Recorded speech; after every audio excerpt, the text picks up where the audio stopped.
प्रधानमंत्री G dog whistle politics के master. वो जो कहते हैं ना, वो एक डॉग विसिल में होता है कि आप अलग अलग तरह की विस्लिंग करते हैं, कब किस विसिल पे चढ़ जाना है। यही प्रधानमंत्री जी थे ना, 2014 में कह रहे थे कि 2 करोड़ नौकरी प्रतिवर्ष देंगे। उनके कहे पे यकीन किया लोगों ने, वोट दिया। वोट मंदिर, मस्जिद, गिरजा, गुरुद्वारे की साइज पे नहीं दिया था, 2 करोड़ नौकरी प्रतिवर्ष पे दिया था। 2 दहाई 20। प्रधानमंत्री जी की बात का यकीन कौन करे। प्रधानमंत्री जी कृषि कानून, मैं गवाह हूं, संसद में था, हमने हाथ जोड़ के कहा था प्रधानमंत्री जी इस बिल को ऐसे मत पास करें, ये किसान विरोधी है, ये देश के संविधान के मर्म के खिलाफ है। अहंकार नहीं, बिल तो पास होगा, बिल वापस लेना पड़ा नहीं। सड़क की उभार ने उनके अहंकार को चकनाचूर करके रख दिया और फाइनली उनको विड्रॉ करना पड़ा। प्रधानमंत्री जी के पास में छोटा विकल्प है। अब जैसे एक उदाहरण दो आपके सवाल से, एक मोहतरमा एक मेंबर थी, मेंबर पार्लियामेंट भोपाल से, उन्होंने गांधी जी के बारे में अशोभनीय टिप्पणी की, गोडसे को सबसे बड़ा देशभक्त बताया। प्रधानमंत्री जी ने क्या कहा सुन, आपको याद होगा, मैं उनको मन से माफ नहीं कर पाऊंगा। ये वाली माफी मेरी समझ में आज तक नहीं है कि मन से माफ नहीं कर पाऊंगा।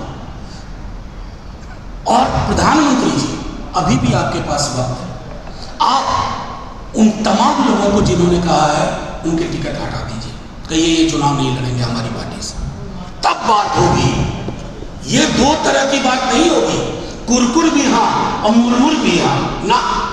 इसके प्रति प्रतिबद्धता है तो दिखाइए अपने मनसा वाचा कर्मणा में, क्योंकि देश का बहुजन, दलित, पिछड़ा, अत्यंत पिछड़ा, अकलियत और अक्सरियत का बड़ा हिस्सा जाग चुका है। आप उसको मिसलीड नहीं कर सकते।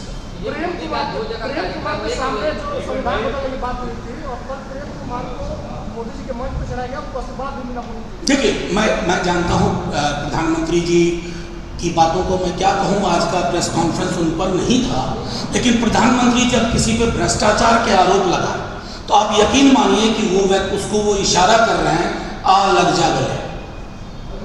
भोपाल में गरजे, प्रधानमंत्री बोलते तो है नहीं, गरजते हैं, तो वो भोपाल में गरजे और 72 घंटे के अंदर जिस व्यक्ति के खिलाफ गरजे उसके साथ गलबैयां करते हुए गुलदस्ते का आदान प्रदान हो रहा था। आज वो उस राज्य के, पश्चिम के राज्य के उप मुख्यमंत्री हैं। तो प्रधानमंत्री जी की बातों को जो एक उसमें जो गांभीर्य होना चाहिए, अब बिहार आए हैं, आप ही देखिए, नेता प्रतिपक्ष डेली नौकरी की बात कर रहे हैं, महिलाओं के आर्थिक सबलीकरण पे बात कर रहे हैं, अग्निवीर को पुरानी व्यवस्था पर लेने की बात कर रहे हैं, रेलवे की नौकरियों को 14 के पहले की व्यवस्था पर लेने की बात कर रहे हैं। प्रधानमंत्री जी, एक शब्द मैं आपसे आग्रह करता हूं, ईमानदारी से बता दीजिए, जिस राज्य में नौकरी का मतलब तेजस्वी हो गया है, हमारे भाजपा के लोग भी ये कहते हैं, उस राज्य में प्रधानमंत्री जी नौकरी पे चुप रहते हैं, उस राज्य में प्रधानमंत्री जी ठोस मौलिक मुद्दों पर चुप रहते हैं। जिस दिन प्रधानमंत्री जी लोक सरोकार के मुद्दों पर बोलने लगेंगे, इस देश को अपना प्रधानमंत्री मिलेगा। अभी तक हमें प्रचार मंत्री मिला है जो प्रधानमंत्री के पद की गरिमा से गैर वाकिफ है।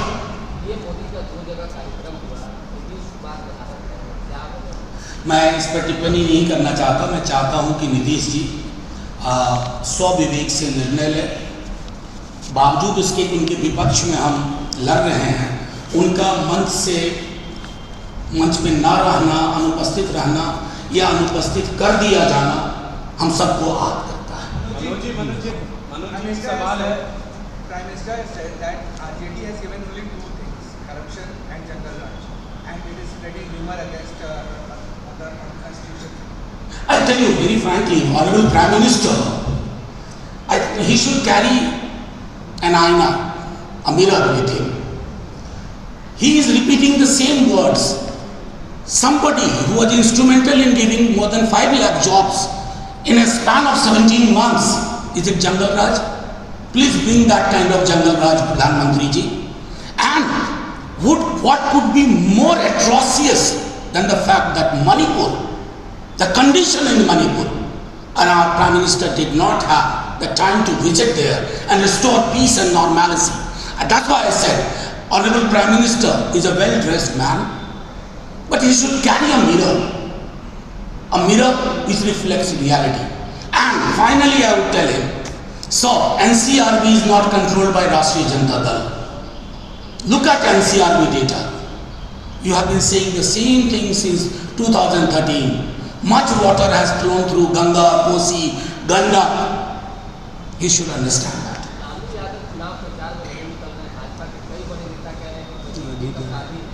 छवि खराब है जनता के बीच में। ये कौन बोल रहे हैं? बीजेपी के बड़े नेता कह रहे हैं, इसीलिए लालू प्रसाद यादव जनसभा में नहीं जा रहे। नहीं, आप उनकी बातों को इतनी गंभीरता से लेते हैं बीजेपी के लोगों को, उतनी जरूरत नहीं है।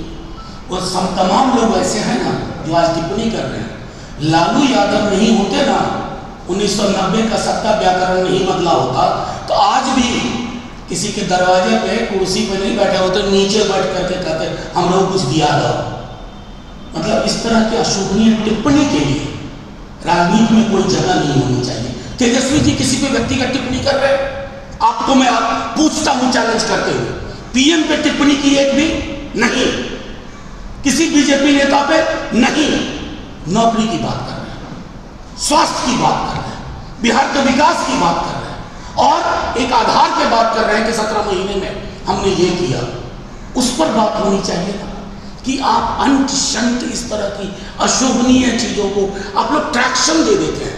उन लोगों को भी कहिए कि आप मौलिक मुद्दों पे आइए।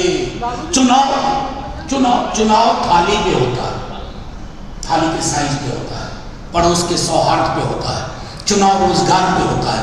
दुनिया में किसी भी देश में चुनाव उन मुद्दों पे नहीं होता है जिन मुद्दों पे लड़ने की कोशिश कर रहे हैं प्रधानमंत्री जी और उनके तमाम आनुषंगिक संगठन।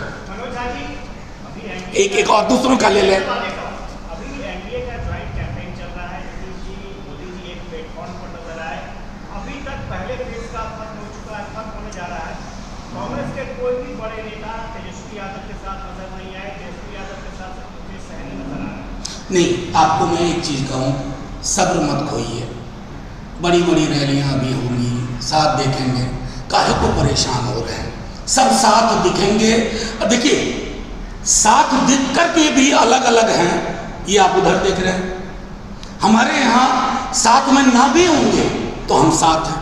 अब देखिए, हमें कष्ट तो हुआ, मैं बता रहा हूँ कि मैं जदयू भाजपा के वैचारिक राजनीतिक विरोध में आने लगा, लेकिन जिस तरह से मुख्यमंत्री जी कल अपने कैंडिडेट की सभा में नहीं थे, पूर्णिया में जदयू का कैंडिडेट संतोष जी, जदयू के कैंडिडेट संतोष जी की गाड़ी, उनकी प्रचार सामग्री से बिल्कुल नीतीश जी गायब से, मन से भी गायब थे। तो कष्ट होता है, और ये कष्ट सिर्फ मेरा नहीं है, जदयू कार्यकर्ताओं का भी है, क्योंकि चुनाव आएंगे जाएंगे, लेकिन ये इस तरह की चीजें भावनाएं आहत करती हैं। मनोज जी, सवाल रहेगा, कुछ लोग बता रहे हैं कि तेजस्वी यादव बाहर से बीजेपी फैला रहे हैं, नीतीश कुमार भाजपा को अंदर फैला रहे हैं, कितना सच है? मैं देखिए, इस तरह की जो घोस्ट स्टोरी होती है ना, इसके बारे में मैं क्या कहूँ। तेजस्वी जी या लालू जी, अगर पूरी राजनीति देख लीजिए, पूरे देश में शायद हम ही एक पार्टी हैं जिसने कभी भी ब्लिंक नहीं किया। कितनी प्रताड़नाएं सही, हमारे राष्ट्रीय अध्यक्ष के सार्वजनिक जीवन का 1 से ज़्यादा दशक लीड लिया गया, लेकिन पलके नहीं झपकाई। इसलिए ये टिप्पणियाँ मैं समझता हूँ कि कोई कमरे में बैठ करके कपोल कथाएं लिख रहा हो, उनको मुबारक। अगर उसको 2, 4, 10, 50 व्यू मिलता है तो मैं क्या करूँ। Thank you very much. के लिए आपने 3 सीट दिया है, पप्पू यादव में क्या कमी थी जो आप आप देखिए, एक चीज बार बार मैं पिछली बार का भी कहा था, गठबंधन दलों के बीच में होता है, व्यक्ति मायने नहीं रखता है। अब समझ रहे हैं, दल 2 मिले, 3 मिले, 4 मिले, 5 मिले, कोalition पॉलिटिकल पार्टीज के बीच में होता है। इंडिविजुअल्स कोई भी हो, मैं हूं, ये हूं, कोई हो, वो मैटर नहीं करता। Thank you.